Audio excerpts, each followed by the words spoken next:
काही सगळ्या मालवणमध्ये आपण बघायला गेलं तर भाजप वर्सेस शिवसेना असा संघर्ष पाहायला मिळतोय। भाजप वर्सेस शिंदे शिवसेना, कारण निलेश राणे हे पोलिसांना आणि निवडणूक अधिकाऱ्यांना एका भाजपच्या पदाधिकाऱ्यांकडे गेले आणि पैसे त्यांच्याकडे होते आणि ते पकडले गेले। हाय व्होल्टेज ड्रामा पाहायला मिळाला। मालवण हाय व्होल्टेज ड्रामाचं उगम स्थान आहे, कारण आम्ही 2005 नंतर ते अगदी 2017 पर्यंतच्या सगळ्या निवडणूक तिकडच्या आम्ही अटेंड केलेल्या आहे। जिल्हा प्रमुख म्हणून, संपर्क प्रमुख म्हणून काम केलेलं आहे।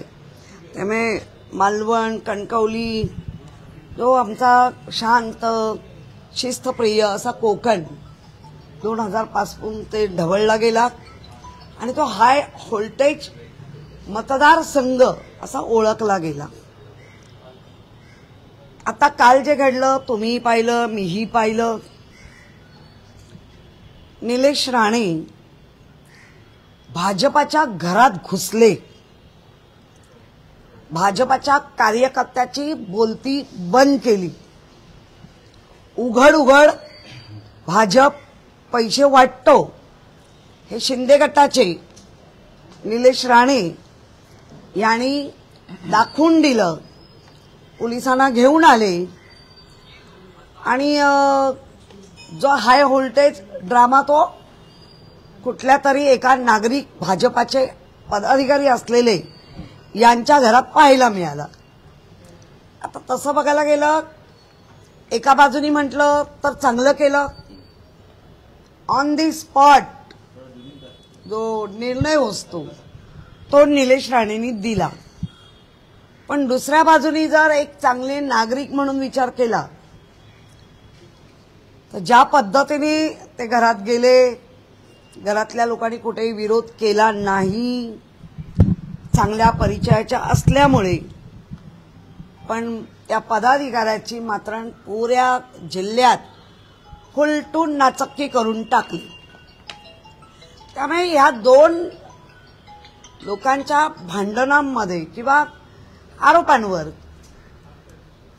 महाराष्ट्राने आता पाहत राहायचंय किंवा तिथल्या मतदारांनी। पक्ष सत्ताधारी आहेत, थांबा बोलते मी, पुढे बोलत होतो ती, आणि सत्ताधारी असून एकमेकांची वस्त्र काढणं हा व्होल्टेज ड्रामा चालू आहे। रवींद्र चव्हाण म्हणतात की कुठेतरी फेक नरेटिव्ह पसरवण्याचं हे सगळं काम निलेश राणे करतायत आणि काँग्रेसने जे केलं तेच निलेश राणे करतायत। नाही, मला सन्माननीय माननीय रवींद्रजी चव्हाण यांना सांगायचं आहे,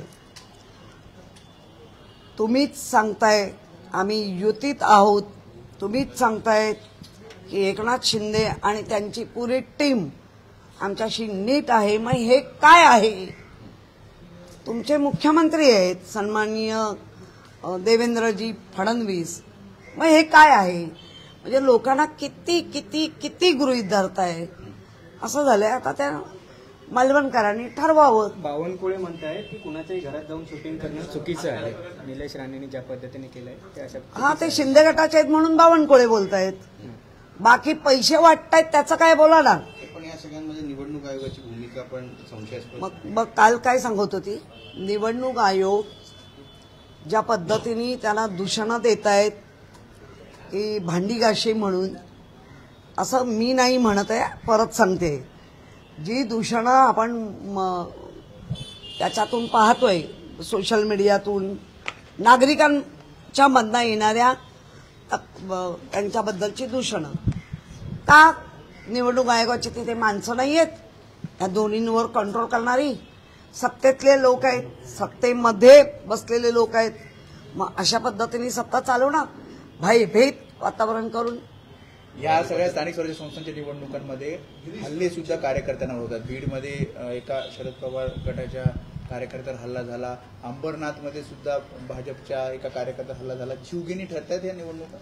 जे कोणी हल्ले करतायत मध्ये कुठल्याही पक्षाचे असू दे, त्यांना त्वरित पकडून त्यांच्यावर कारवाई केली पाहिजे। हे गृहमंत्री ज्यांच्याकडे खातं आहे त्यांनी हे केलं पाहिजे असं सर्वांना वाटतंय। दहशत पसरवू नका। हा महाराष्ट्र साधू संत विचारवंतांचा आहे, त्यामुळे दहशतीचं वातावरण करून निवडणुकी तुम्ही जिंकालही, पण मागच्या पिढीसाठी मात्र काही चांगलं होणार नाही. काही चेंबूरमध्ये भिक्षुकगृहातील 100 जणांची जी नावं आहेत ती मतदार यादीमध्ये आहे. भोवळे मतदार यादीमध्ये तुम्ही भांडताय, दुबार मतदार तुमचा देखील विषय त्या ठिकाणी ऐरणी वगैरे काय म्हणतात? आम्ही भांडणापेक्षा निवडणूक आयोगाच्या डोळ्यात वारंवार अंजन घालतोय आणि कानात बसवलेली मशीन ते काढण्याचा प्रयत्न करतोय. मुका झालाय, बहिरा झालाय, आंधळा झालाय, असा आयोगाची सध्या अवस्था आहे. आणि लुळा आणि पांगळा असंही त्यांना करून ठेवलंय. त्यामुळे अशा निवडणूक आयोगाचे जे आयुक्त आहेत त्यांनी त्वरित या सगळ्या भानगडीत बघून त्यांच्या अख्ख्या टीमनी चांगलं काम केलं नाही म्हणून राजीनामा दिला पाहिजे. सोलापुरात शरद पवार गट आणि शिंदे गटाची युती झाली आहे आणि ही युती भविष्यात नांदी ठरेल असं शरद पवार गटाचे प्रदेशाध्यक्ष शशिकांत शिंदे म्हणतात. एक मोठं वक्तव्य आहे त्यांचं युती संदर्भात. काय आहे, सगळीकडनं ज्या पद्धतीने इकडे पळ तिकडे पळ, मग ती नांदी ठरवा नाही तर मृदुंग वाजवून काही करा. या आम्हाला बाय हुक बाय क्रूक आम्हाला इलेक्शन जिंकायच्याच आहेत. गुलाबराव पाटलांचं वक्तव्य 1 तारखेला रात्री बाहेरच झोपा, लक्ष्मी दर्शन होईल तुम्हाला पण, आणि मटण कुणाचं पण का, पण वोट आम्हाला द्या असं म्हणतात. बटन लक्ष्मीचं दर्शन होणार आहे. रात्री 12च्या नंतर किंवा जे रात्र तुम्ही बाहेर झोपा. कोणाला नक्की कोणाला सांगितलंय? पुरुषांना, महिलांना? मतदार महिला पण आहेत ना, मग त्यांना बाहेर झोपा सांगताय की मतदार आणि बाहेर झोपा, लक्ष्मीचं दर्शन होणार आहे. आमची लक्ष्मी इतकी हलकी आहे, अशी रातोरात कोणाच्याही दारात जाऊन उभी राहिला म्हणजे देवदेवतांचा, महिलांचा अपमान करताय, मतदार महिलांचा अपमान करताय. तुम्ही बाहेर झोपा आणि काय करा, कुठल्या लक्ष्मीचं दर्शन देणार आहात? याचा अर्थ घाणेरड्या मार्गाने कमवलेली ह्यांची लक्ष्मी आणि तिला नाव लक्ष्मी बोलता म्हणजे तुम्ही देवदेवतांचं, महिलांचा अपमान करताय. स्वतः माजी मुख्यमंत्री स्टेजवर असताना हे वक्तव्य झाले, याचा कुठेही त्यांनी पण निषेध केला नाही. एकनाथ शिंदे म्हणतायत लाडकी बहीण योजना मी सुरू केली, तर त्याच वेळेला पंकजा मुंडे म्हणतायत की ही योजनेची संकल्पना ही माझी होती. चांगलंय, आता लवकर कोण घरी जाणार त्याच्यावर कळेल. काही आज अंजलीताई दमन या दिल्लीला चालले भेट घ्यायला, मुंडवा जमीन घोटाळा प्रकरणी सगळ्या फाईल्स ते देत आहेत, कसं पाहताय याकडे? नाही, मी काही नाही पाहताय. एक नागरिक म्हणून त्या ज्या काही काम करतायत आणि जे काय बोलतायत, तर संविधानाची शपथ घेऊन ज्या मंत्री झाले त्या संविधानाचा पण अपमान करतायत, शपथेचा अपमान करतायत.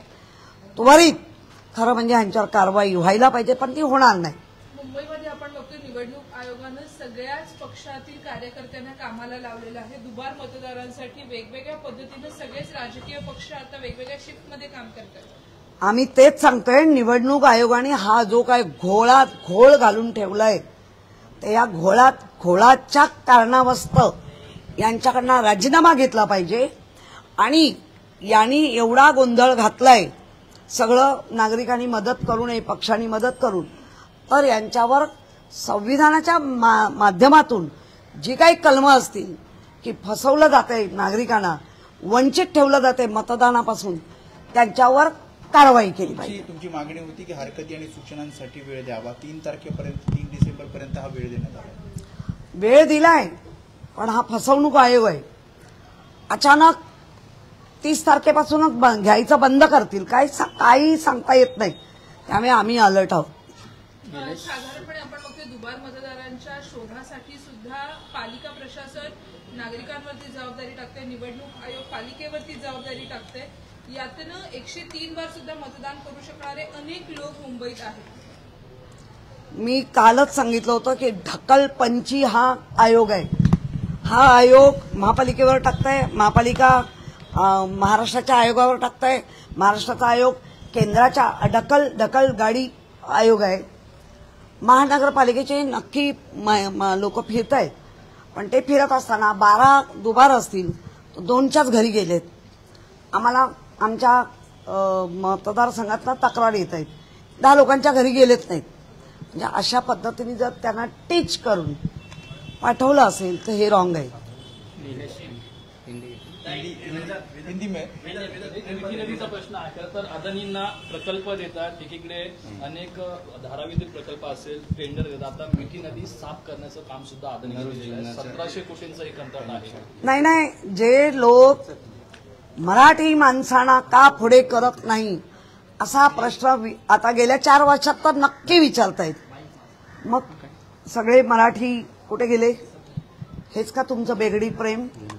आणि पूर्ण देशात अदानी, जगात अदानी, नेमकं चाललंय काय? आणि हे मुंबईकरांनी आता बघावं.